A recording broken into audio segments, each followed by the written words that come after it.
So good afternoon, everybody. My name is Corey Cohen, and I'm joined today by my colleague Babak Pedram, and of course, Minerva CEO Scott Tillman and COO Jake McGregor. Just a reminder, Minerva's ticker is on the TSX venture, MVAI. We'll take about 20 minutes to share the Minerva story for some of our new investors, followed by a Q&A session with the management team for the remaining time. Should you have questions throughout the presentation, please use the Zoom Q&A function at the bottom of your screen, and we will do our best to answer everybody's questions. On that note, I'll hand it back to you, Scott, to begin. Go ahead. All right, thank you. So before we begin, on the last page, we've got our standard disclaimers, so please feel free to peruse that.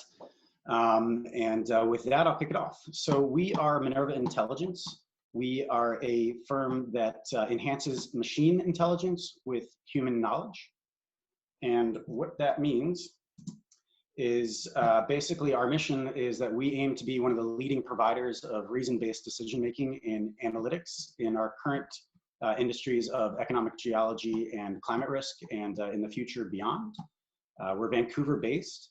And what we do is known as knowledge engineering, which is basically cognitive artificial intelligence. We build solutions within these domains by taking data-driven outputs and merging them with expert knowledge. And the ultimate goal is to basically amplify human intelligence and to offer explainable results that are defensible when you're dealing with areas of decision-making. A brief historical overview that I'll just gloss over, but I certainly encourage people to refer back to this. And this presentation is also available on our website. But the basic history of the company is one of our co-founders is a geologist by training and worked at Anglo-American and was tapped on the shoulder to go to Imperial College to get a degree in computer science. Because at that time in the 80s, there was just an explosion of data. Today, of course, it's kind of cute to think about those times and the data that exploded from it relative to what we have today. But in any case, the light bulb went off that one day the compute power would catch up with the amount of data out there and things would be different. Clinton, our co-founder, went back to working for Anglo for quite a while, and it was about 20 odd years later that he teamed up with Professor David Poole of UBC. And the two of them started what was capitalized as Minerva in 2017. And then a quick overview is that we started developing products in 2018, went public in the summer of 2019. I joined a few months later, and last year was all about getting our products basically finalized and beta tested. And this year is all about turning that into revenue. Jake, I'll hand it to you to talk a little bit about the challenges that we're trying to solve for. Thanks, Scott. Yeah, so I mean, artificial intelligence has been getting a lot of attention, especially since about 2012 when machine learning really took off. But there's still a lot of problems that artificial intelligence has been struggling with, and I think that we're addressing a lot of those areas. One of those areas is where we don't have enough training data. So a lot of times you have a lot of data, like we do in geology, tons of drilling data, mag data, but we don't have enough training data sets to learn on. So the computer systems don't have anything to learn from. They just have data, but they don't have kind of test examples. So we're addressing that area.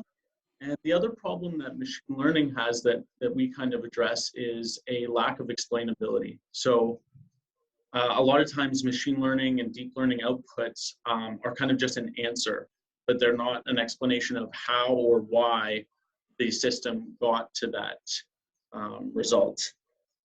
So given these two problems, there's really a huge amount of tasks that are being underserved by artificial intelligence. Scott, can you just jump to the next slide? So what we're doing, you heard it mentioned, we're tackling something called cognitive AI, and it's really the other side of the spectrum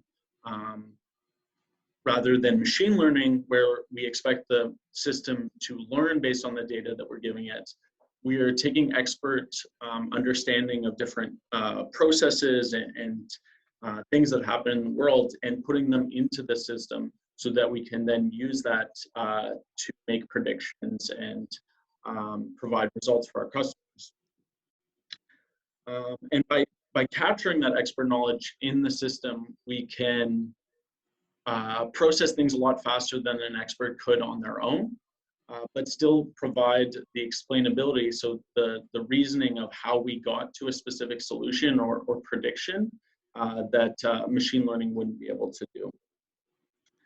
So because of this kind of explainability, we really try to present this as AI for decision makers, because when it comes to the problems that are being underserved by machine learning, a lot of them are these complex things that have a huge impact on the bottom line of a business. And when someone is making a decision based on the outputs of our system, they expect an explanation so that they can pass that along to their superiors or to their higher ups and explain why they're going to put in a new drill hole, or why they're going to close down a highway because of potential landslide.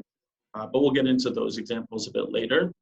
First, Scott is going to kind of run you through some kind of conceptual examples so you can help understand how cognitive AI works and how our system works. Right. And so I've got two examples that will hopefully contextualize the process. And so if you could, in your mind, imagine that you're going to be looking for a new apartment or a new house. It's relatively easy to conceptualize what it is that you need. Maybe you need 2 bedrooms, maybe you need 3, maybe you want to be close to a school, maybe you want to be close to transit. You know, there's all these different things that in your mind will constitute the ideal model of what it is you want in a residence. But then you get out there in the real world, and it's very unlikely that you will find exactly what it is that you want. But you will almost certainly find plenty of things that will suit your requirements. So what this is meant to demonstrate is kind of how our system works. In this case, we've got a price range, we've got some bedrooms, and you can see here on the second bedroom, that is an extremely important attribute. A third bedroom is something that I'd like, but it's not anything I need, and it's also nothing that I don't want. And we can look at a bunch of different other attributes. It's very important that this building is pet friendly, so presumably I've got a cat or a dog. But I don't care about being close to a school, so maybe I don't have children. So I put all these inputs in, and again, it's unlikely that you'll find exactly that. So the question is, what will I find?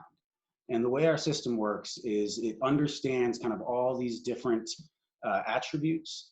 I had some outdoor space as being something that was very important in a balcony, but my best match here, you'll see, has a veranda.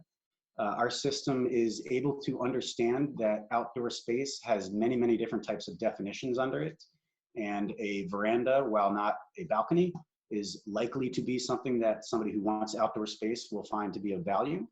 And so what's happened here is you can see that we've got the best match, and we've got a ranking of 96%.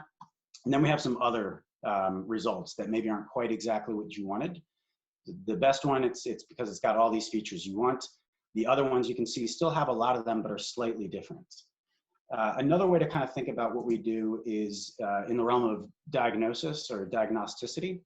And if you could imagine that you are going to the doctor for some sort of ailment, the doctor has been trained, and in their mind, they are going to be comparing what you tell them to a host of different kind of disease models or things that could make you ill. So in this case, we've got a poor guy who's got a little bit of a headache, much worse sore throat. His worst symptom seems to be coughing, relatively little sneezing, and no difficulty breathing.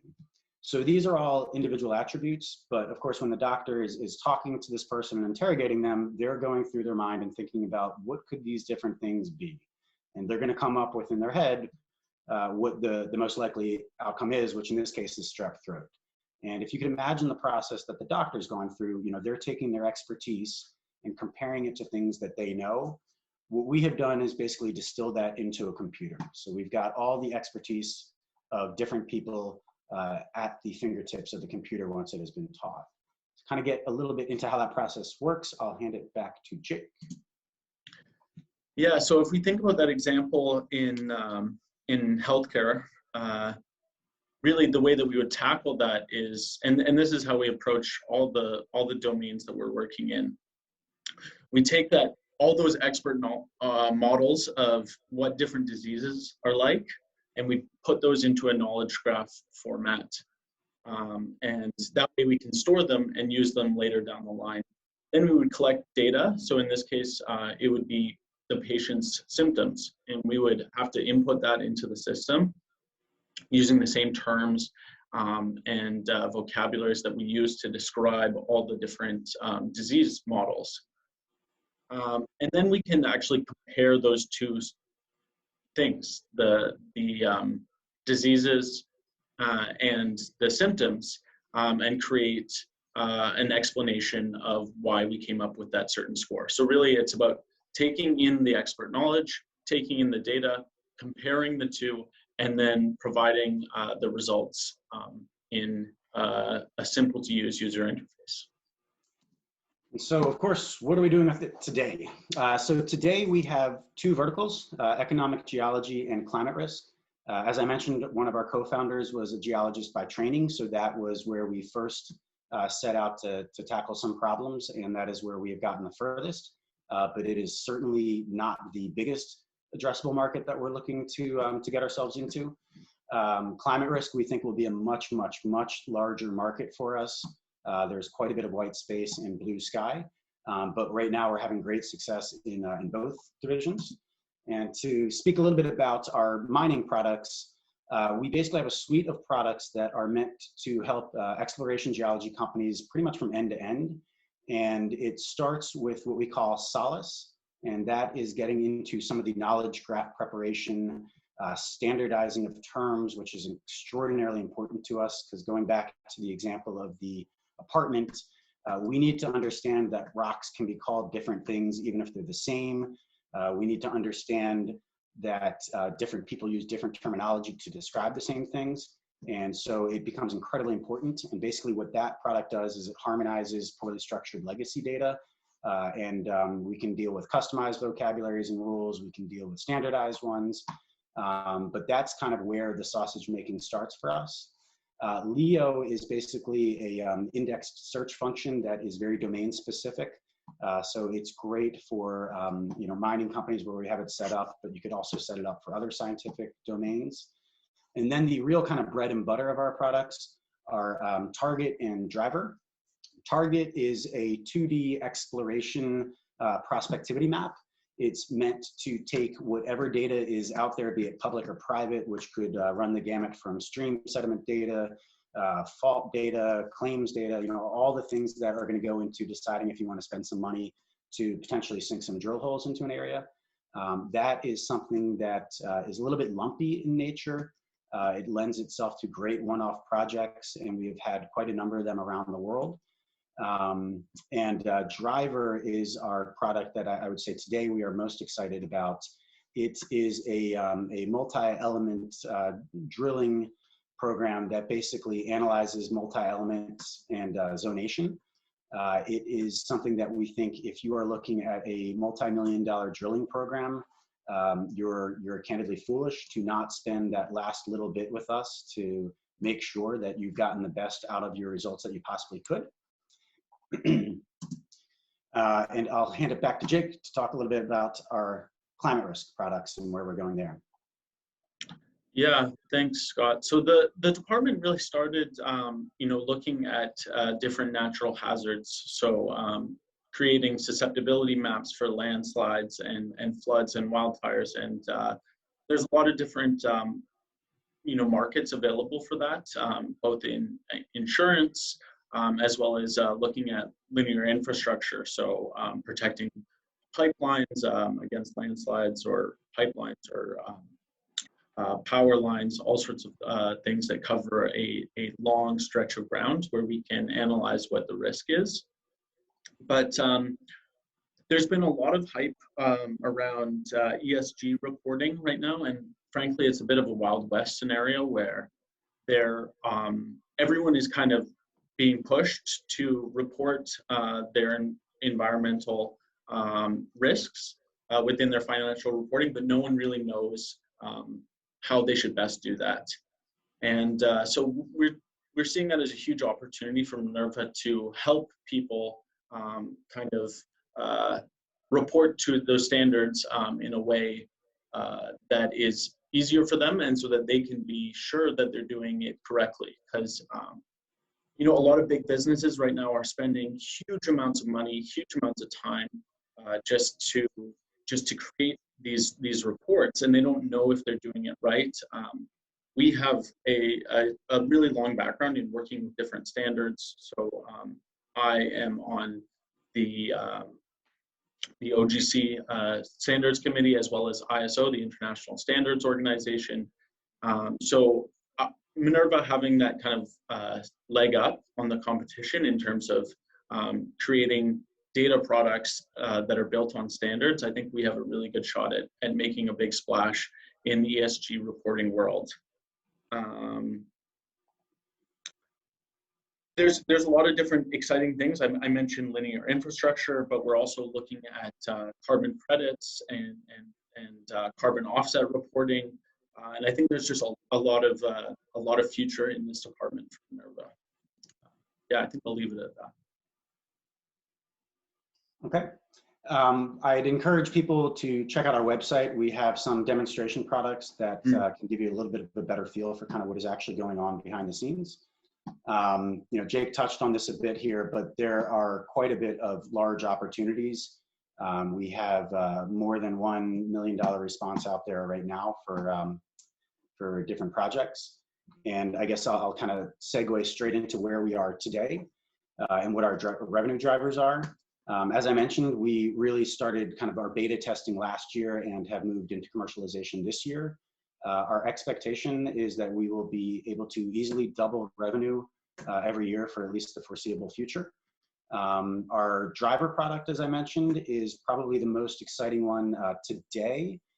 We just last week, in fact, hosted our first webinar post commercialization, and we had over 350 respondents to that webinar, and I believe at the peak we had about 130 attendees. But the most exciting part of that is that immediately following the webinar, we had outreach from multiple new and prospective customers. So that is very, very exciting for us.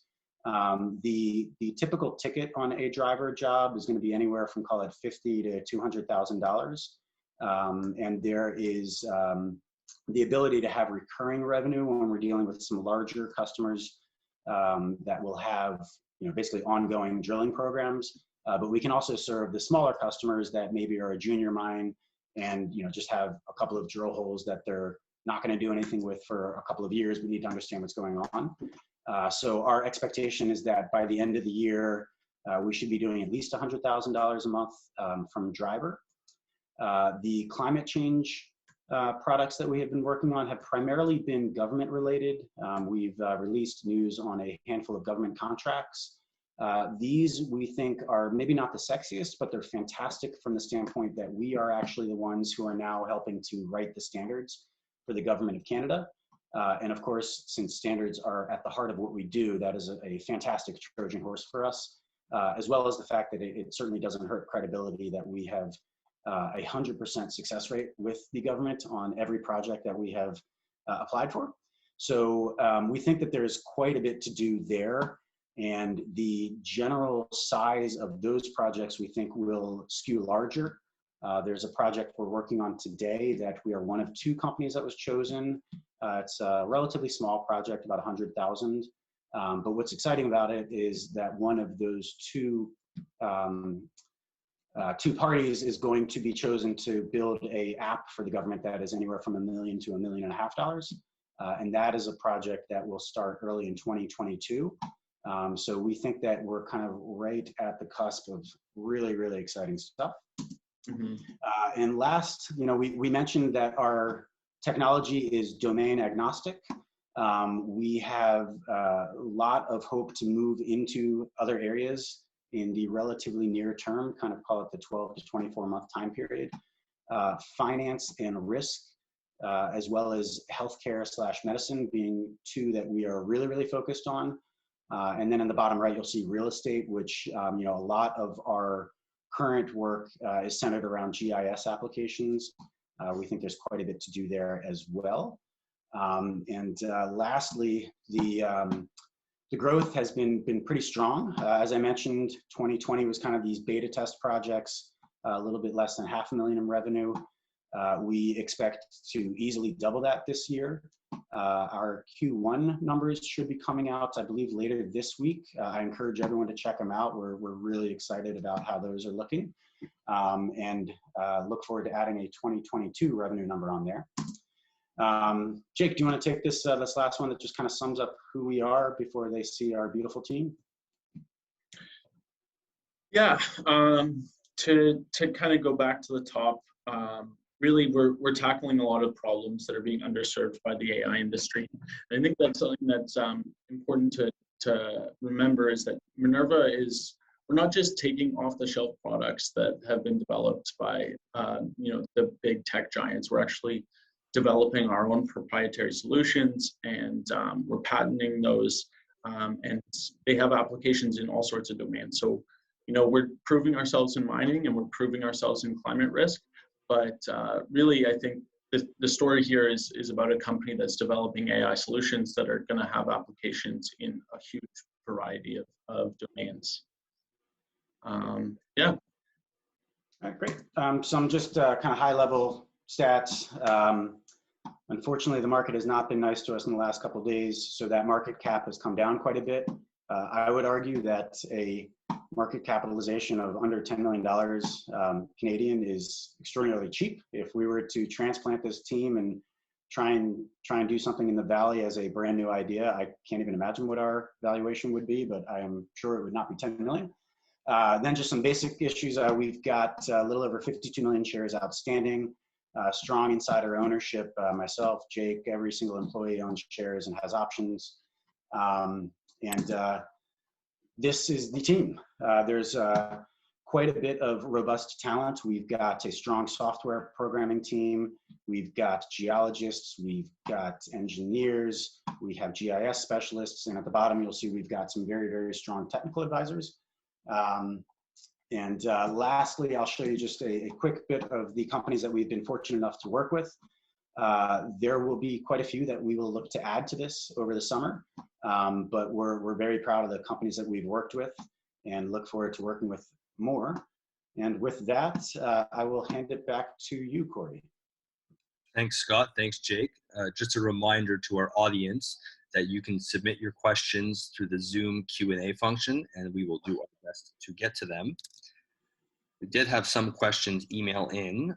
Our first one, speaking of clients, says that there are some well-established and recognized mining companies that are currently using our technology. Can you provide some color on what value they see in using this, and what their current standards and processes are versus what they are once they implement Minerva's technology? So I think the way I would highlight that is we are basically amplifying their ability to perform things. So if you're looking at our target map, it's all based on human knowledge, but one human trying to go through that volume of data, it would just take them forever. However, if you empower the geologist with this type of tool, they can really focus on kind of what they're best at. And we think that is true across most of our products. Driver, as I mentioned, drilling programs are not cheap. You're going to spend, even if you're a teeny company, millions of dollars, and if you're a large company, multiples of that. I mentioned that driver per run is anywhere from $50,000 to $200,000. The insight that will give you into your drilling program, where you're going to take your drilling program, the zonation of different minerals, is invaluable. And I think as kind of a way of adding an insurance check to what you're doing, I really meant it. I think if you have a drilling program that is multi-element and you're not using driver, you are not doing your shareholders a good job, because I think it's just something that is so cheap in the grand scheme, but really helps you to get a much better idea as to what's going on. And I think I would round it out by saying that we did a lot of beta testing last year, and I think one of the things that I'm most proud about is that, with the exception of one junior miner that just doesn't have any ongoing drilling programs, every single one of our customers has voiced interest in continuing to work with us and to do more, which I think is an indication from them that obviously they see some value in this. Excellent, thank you. Speaking of being results driven, can you provide a little bit of insights, maybe a tangible example of some of the results our clients have generated from driver in particular? Jake, you want to take a crack at this? Yeah, I think that, well, first of all, I'll mention that I'm looking at this this client list. There's definitely a lot of our clients that aren't there. Um, and Thinking about driver, so we've had clients that we've just finished wrapping up projects for who are now in the middle of drilling campaigns.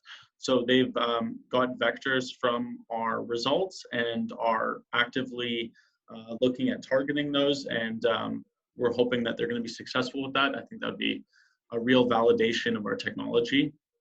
The other sort of thing that they can get, because uh, our driver projects don't just focus on the elements that you're looking for, like gold and copper and silver. They also look at the deleterious elements. In a mine, it might be great. You might have all sorts of gold, but if you have a ton of cadmium and arsenic, that's going to actually have a huge environmental impact and is going to cost you a lot in terms of processing and reclamation. So if you can identify the areas that have those environmental issues, it's going to save you a ton of money at the upfront, and that's something that our clients are really interested, because their geologists are paid to look for the gold and the copper, but a lot of times they don't have time to look at what is actually going to affect the bottom line of the project once it gets past or gets into production. Excellent, thank you. Our next question asks about patents. What patents do we have on our technology that are proprietary to us? We have currently filed for 2 patents. One of them is for the process that effectively is driver. And then the other patent is a far broader patent on what we call diagnosticity. And that one is basically wrapping around kind of the core of what we do, and everything within that comparative software, be it in landslides, be it in flooding, or be it in geology, uses that core software. So that one on diagnosticity we think is a very important one to us. And both of those are filed, but they're still going through the process, so they're pending. Got it. And maybe a question for Jake here from the audience. Which languages are we using to actually code in? I saw that question. I was hoping you would give me that, Corey, because it's a great question. So I'm really happy. We're really proud of not only the languages that we use, but our entire software infrastructure and our software development team. So we use a lot of standard languages for like React and JavaScript to present our results, but in the back end we're using something called Prolog, which is an older programming language. But when it comes to probabilistic reasoning and a lot of the mathematics that we do in our algorithms and in our reasoning system, it's kind of our special sauce. We're really lucky to have some amazing programmers who know Prolog and know that older language. Might be old, but there's a lot of good meat in it that we can use. Yeah. Very good. Our next question asks a little bit about the competitive landscape, what that looks like, and in particular, our main competitor, you could call it, would be GoldSpot. What are some of the differences between what we're doing and our technology is able to accomplish versus what they have? I think GoldSpot has done a really good job, but their approach is, it's specific to exploration geology. Ours is agnostic, and B, they are oriented much more towards machine learning. So it's a very just different approach, which isn't to say it's a bad approach at all, but it's just a very, very different approach from ours. So I think, if you were a potential driver customer, as an example, you may think the world of GoldSpot, but there isn't really much GoldSpot would have for you. I think on the targeting side, there's probably a little bit more of an overlap, but our approach is a little bit different in that we basically take jobs. We don't take interests with our customers, so it's a bit of a different approach. But I think the question is a bit flawed in that I don't really view them as our competitors necessarily, because I think we are really trying to really trying to exert ourselves more in just the cognitive AI side. We think of ourselves as developers of cognitive AI software that happens to have started in economic geology. And as I mentioned, that is just the very simple fact that our co-founder was a geologist. So I think the question, we get it a lot, but I don't think, at least, that I've run up against a situation where we had a customer that said, hey, we're down to the last two. It's either you guys or Gold Spot. Why should we choose you? That just hasn't happened. So I'm not sure that there's a ton of huge overlap. If anything, there's probably some more synergies than overlaps. Got it. Very good. We got another comment / question that says Prologue is awesome. And on that note, taking a step back here, how does the company plan on getting an advantage on obtaining more training data over time? Jake, maybe you want to take a crack. So we don't need training data is the first part, but we do need data. So data is definitely at the core of everything we do and is our challenge. But training data, if you kind of can conceptualize that, what we really need are experts who can create these models, and then we need standardized data to run through those models. But we don't need training data because we're not really doing machine learning. We can deal with the outputs of machine learning, certainly, but we don't need training data. But it's interesting. I see Joseph just added another comment saying, are you looking at defining new data models for economic geology that can become industry standard? So I think that he kind of answered his own questions there, and we're always working with our expert advisors to develop new data models that we can apply when we're going into new domains. So if we're looking, if we're doing a new project in say Africa, we want to look at, okay, what are the mineral deposit models that we would find in Africa, put those into our systems, and then use them, so that we're always kind of at the forefront of developing these new data models and expressing them on in our system. Yeah. Got it. Very good. Our next question asks if you could provide some color on the previously announced Prospector relationship. Any plans for expansion beyond mapping out Mexico? Yeah, Prospect has been a great company to partner with. They are not an exploration geology company, which was kind of cool because we didn't really expect that to happen. But we think the product they're offering to their customers is really valuable. And the Mexico project was great for, I think, both parties. Prospector has already engaged us for some more work. They are working with some very, very large mining companies, and we're helping them on the back end with that. That is not for another map, just to be clear. But we are in active conversations with them. Obviously they're the customer, so they'll be in charge of kind of when and where. But I believe Emily at one point said their goal was world domination, and we'd be more than happy to help them along with that. But we have had conversations, though, about a couple of different countries that are of interest to them. And I think I would add to it as well that, we've had conversations as well with different provinces or countries that are interested in trying to market their offerings to the world.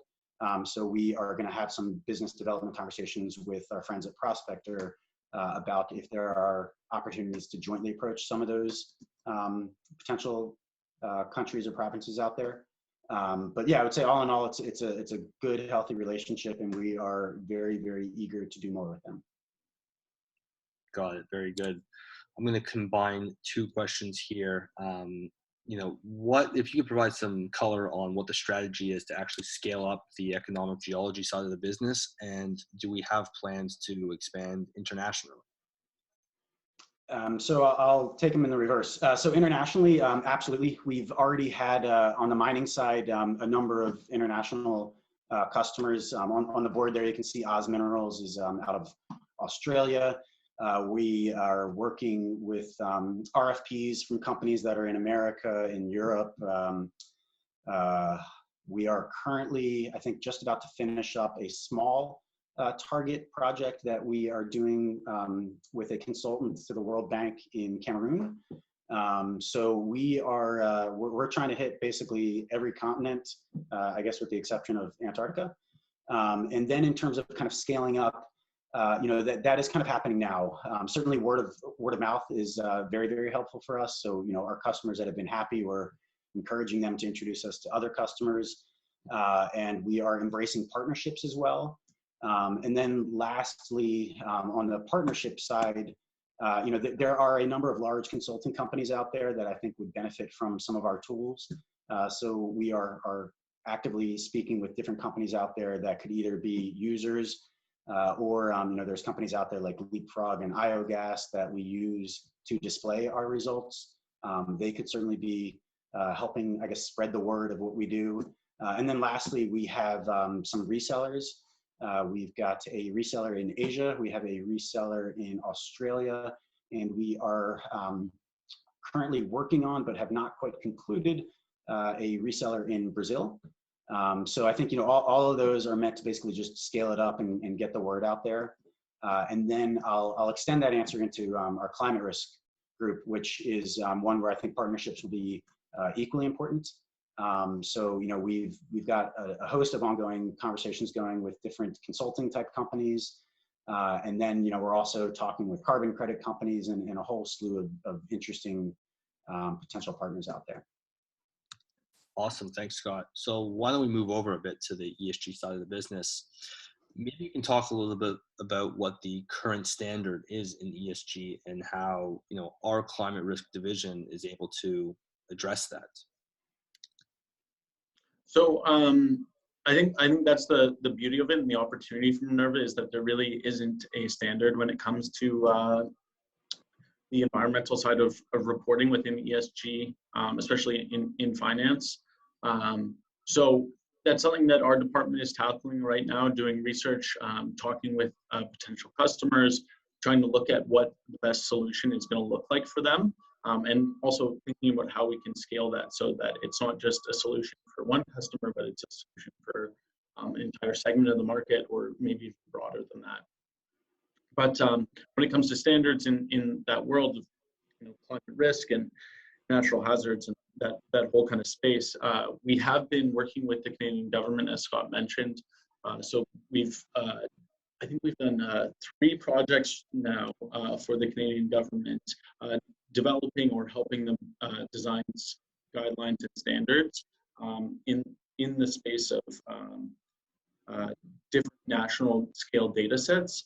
So really that's a huge opportunity for us. Not only do we get paid to develop these standards and design these national data sets for Canada, which is a great honor and a fun project to work on, but then we are kind of the first people that have a look at that data and can build solutions around that. So one of the projects that we did was designing Canada's national flood hazard database.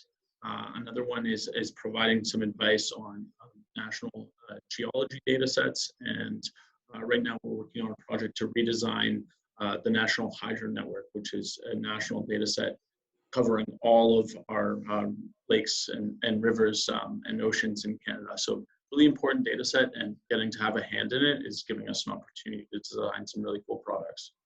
That makes a lot of sense. So it sounds like the current client base in the climate risk segment of the business is primarily governments and government organizations.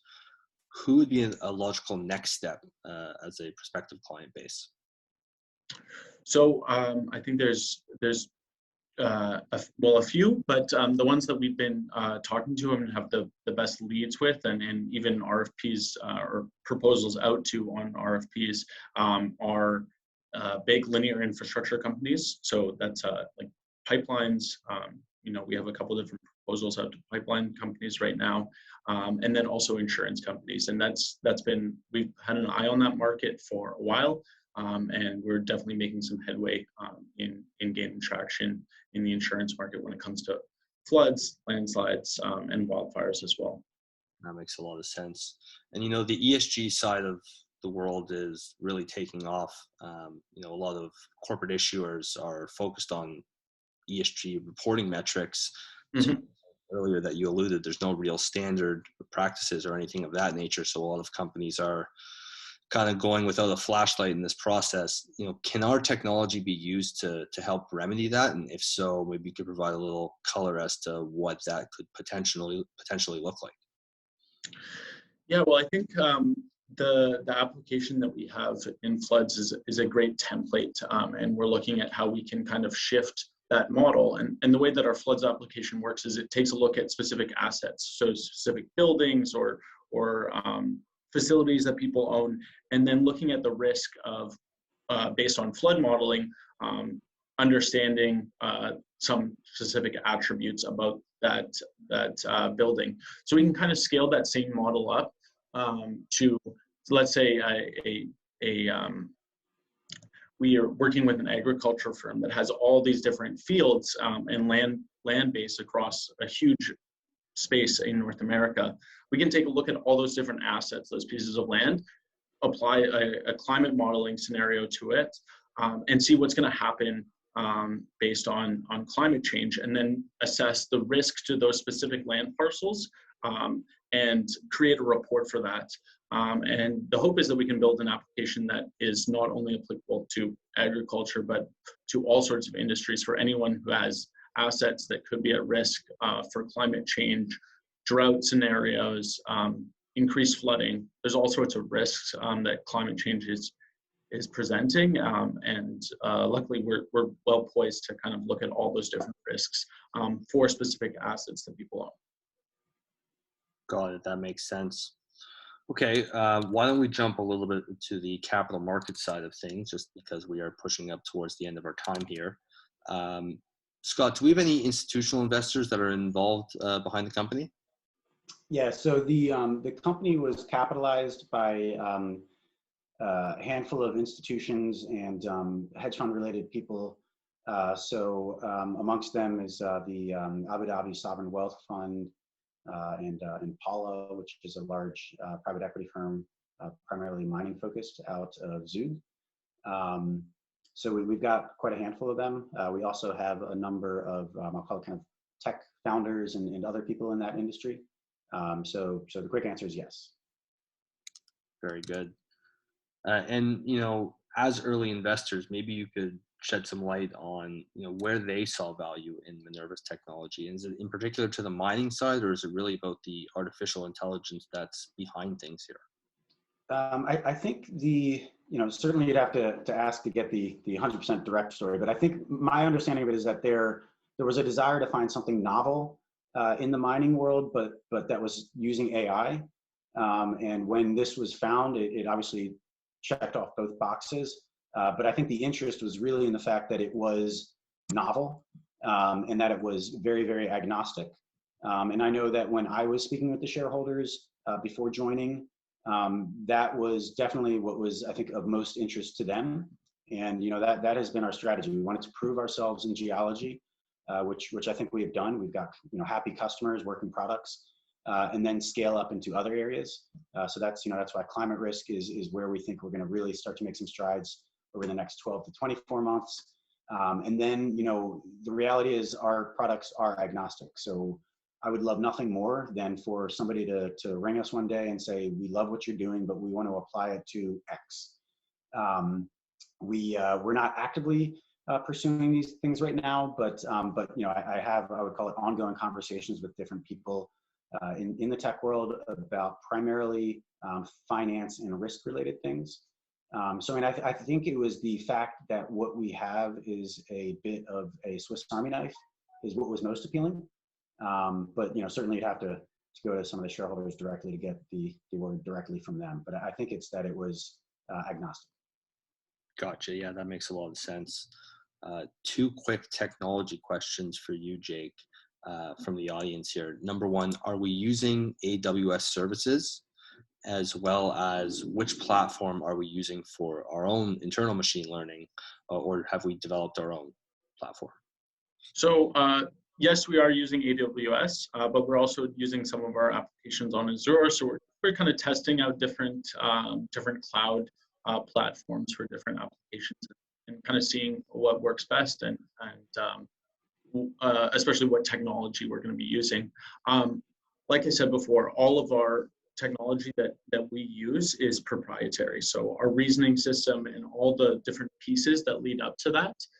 So we've kind of designed these different pieces that all kind of work together and form an AI tools ecosystem that we can apply to different domains. And so we have a tool called knowledge capture, which is for ingesting these models. And then we have a tool which Scott talked about called Solace for aligning data. And then there's our reasoner that is kind of like our, the meat of what we've produced and our real proprietary engine. And that's not something that anyone else has access to. And it's something that has, gives us that broad applicability so that we can go into all sorts of different domains. I think that's, something really special about Minerva. We're not just using off-the-shelf AI tools that Google made or whatever, which a lot of AI companies out there are doing. They're not developing the AI solutions, they're just using them. We're actually developing those AI solutions in-house. Got it. Okay, I see one question here as it relates to revenue. Maybe a question for you, Scott. Could one revenue path be selling software licenses to firms that actually do economic geology consulting? Yeah, we think that there is the path to license this tech across a number of different industries. And so when I mentioned that one of my dreams would be somebody calls me and says, hey, we like what you're doing. That could certainly be in a licensed environment if they just simply wanted, the tools to be able to use themselves. And we've spent a good amount of time internally really kind of revamping the tools so that they can be outward facing. So the quick answer is yes. We I think over the long haul, really would like to position ourselves more primarily as a licensing and software company, where the experts come to us as opposed to us being the experts. Got it. Okay. And let's do this as our last question here. Where do we see Minerva 12 to 24 months out from now? Ooh, man. So I guess if we're not acquired before then, I would say that I think in 12 to 24 months, we should have, a very solid, nice niche market in economic geology. We should be able to, blow past our 100,000 a month recurring revenue on driver. So I think that should be a great little vertical for us. I think in 12 to 24 months, you should expect that we will have some much more robust partners in the climate risk area. And I hope that in about 7 months, we will win that $1 million contract. So, I think what you should hope for out of us and should expect out of us over the next year or two is, blocking and tackling, execution, and expansion. Excellent. Well, that's just about all the time we have for today. So on that note, I'd like to personally thank everybody for joining today's webinar, and I'll hand it back to you two gentlemen if you have any closing remarks. No, I appreciate everyone carving some time out of their day. Please feel free to reach out to myself, to Jake, to anyone on the Minerva team. Check out our websites, and we hope to do this again soon. Yeah, thanks everyone.